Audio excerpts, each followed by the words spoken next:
చంద్రబాబు నాయుడు గారు రావడంతోనే ఈ 11 నెలల పరిస్థితి ఎలా ఉంది, గతంలో 5 సంవత్సరాల పరిస్థితి ఎలా ఉంది? మీ అంటే జీతాలు ఎలా వచ్చాయి, ఇప్పుడు ఎలా వచ్చాయి? ప్రజలు శుభ్రంగా గాలి పీల్చుకొని హ్యాపీగా ఉన్నారండి. అంతమంది భయంగా ఉండేవారు.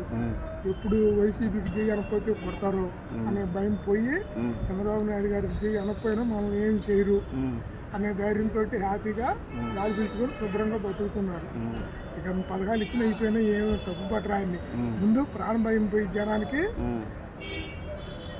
అంతకుముందు ఉండే రాక్షస పాలన నుంచి విముక్తి పొందాం, అదే చాలని సంతోషంతో ఎవరి పనులు వాళ్ళు చేసుకుంటున్నారు. ఇప్పటికైనా చూసినట్టయితే గత పాలనకి తేడా ఏం కనపడింది మీకు పాలనా పరంగా? అసలు మెయిన్ తేడా చాలండి, ఫ్రీడమ్ మనిషికి. రోడ్లు కానీ లేకపోతే రోడ్లు అవన్నీ రోడ్లు లేకపోయినా ఎట్టగట్ట పోతారు. అసలు రోడ్డు మీదకి రానిందంటే ఎట్ట? అంతకుముందు అదేగా జరిగింది. వైసీపీ చనిపోతే ఆయన వారిని చంపారు. ఇక్కడ ఏదైనా అనవసరంగా చిన్న సోషల్ మీడియాలో చిన్న ఒకటి వైసీపీకి యాంటీకి పెడితే ఆ పాపం గుంటూరులో 65 ఏళ్ళు 75 ఏళ్ళు జైలు వేశారు కదా. అవన్నీ మరి దారుణాలే కదా. అలాంటి దారుణాలు లేకుండా శుభ్రంగా జనం గాలి పీల్చుకొని 6 పని వాళ్ళు చేసుకుంటున్నారు. పనులు దొరుకుతున్నాయి. అది ఇప్పటికైనా 3 సంవత్సరాలు రాజధాని కట్టగలరా బాబు గారు? పోలవరం రాజధాని అనేది ఒక నిమిషాల మీద, పోలవరం నిమిషాల మీద అయ్యే పనులు కాదు. 3 సంవత్సరాలు కడతాను చెప్పి మాక్సిమం ట్రై చేస్తారు, కట్టుకుంటా పోతారు. అయిన వరకు అయ్యిద్ది. కట్టగల సత్తా ఉంది దగ్గర, కట్టగల సత్తా ఉంది. అయితే ఏంటంటే అంతకుముందు కనీసం సగం వేసిన పనులు, 1000 కోట్ల పనులు మధ్యలో సడన్ గా బ్రేక్ చేసేసి అటన్నిటిని డ్యామేజ్ చేసి మంత్రులు ఆ నేల తోలుకెళ్ళటం, అక్కడ వేసిన పైపులు తీసుకెళ్ళటం చేశారు అంతకు ముందు వాళ్ళు. అలాంటివన్నీ మరి లాస్ట్ బూడ్చుకోవాలి కదా ఇప్పుడు. అందుకని నిదానం మొదలు పెడతారు. ఇప్పుడు కొంతమంది ఏం చేస్తున్నారు, అప్పుడు ఆయన వదిలేసి ఆ పిల్లర్ల నీళ్ళని ఇప్పుడు చూపించి ఇదిగోండి రాజధాని మునిగిపోతుందని మళ్ళీ వాటిని కొత్త వీడియోల కింద చూపించేస్తున్నారు. కొంతమంది ఆ పనులు చేస్తున్నారు. అప్పుడు ఆయన వేశాడు కదా, ఇప్పుడు వర్షం కురిసి ఆ పిల్లర్స్లో నీళ్లు నిండినవి.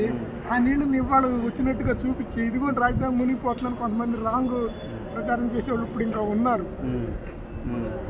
దానికి సంబంధించిన వాళ్ళు అలాంటివన్నీ ప్రజలు తెలుసుకోవాలి. ఈ అప్పుడే వీడియోలో పెడుతున్నారు. మొన్న వరద వచ్చినప్పుడు ఏ రోజు కూడా రాజధాని మునగల, కానీ ఆ వీడియోని చూపించి మునిగిందని చెప్పి కొంతమంది తప్పు ప్రచారం చేస్తున్నారు. అవి ప్రజలు కొంచెం తెలుసుకోవాలి. ఇప్పుడు చూసినట్లయితే బాబు గారు ఒక మాట అన్నారు, నా ఆరోగ్య రహస్యం ఒకటి యోగాని అందరూ పాటించండి అన్నారు. యోగా అనేది 5000 సంవత్సరాలు 8000 సంవత్సరాల నుంచి ఉందో మనకు తెలియదు. ఆ నాలెడ్జ్ మధ్యలో కట్ అయిపోయి చాలా వరకు పోయింది. మళ్ళీ తిరిగి దాన్ని భారతదేశం ప్రపంచం అంతా రివైవ్ చేసుకొని మళ్ళీ జనమందరూ దాన్ని పాటించుకోగలిగితే అందరికీ మంచి ఆరోగ్యాలు వస్తాయని ఎదురు చూస్తాం మనం. అందులో తప్పేం లేదు. యోగాసనం చేయటం వల్ల జాగ్రత్తగా చేసుకుంటే మంచిగా జరిగిద్ది, కానీ హాని ఏమి జరగదు. దీనివల్ల మన యొక్క రాష్ట్రం ముఖ్యంగా డెవలప్ చేసే అవకాశం ఉంది. ఎందుకంటే దానివల్ల మనకి ఆరోగ్యం ఉంటుంది, మంచి సమాజం ఏర్పడుతుంది. హెల్త్ ఈజ్ వెల్త్ అంటారు కదా.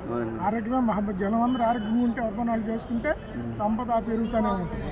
అసలు ఆరోగ్యంగా లేని ఏం పని చేయలేంగా. అది అందుకని యోగా వల్ల ఉపయోగమే ఉంటుంది.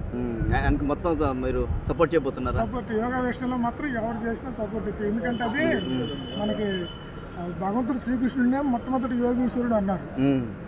ఆయన నుంచి వచ్చిన నాలెడ్జ్ అది యోగా అనేది. యోగా చేయటంలో తప్పు లేదు. యోగా అందరం నేర్చుకోగలిగే యోగాసనాలు చేసుకోగలిగితే మంచిగా జరిగింది సమాజానికి.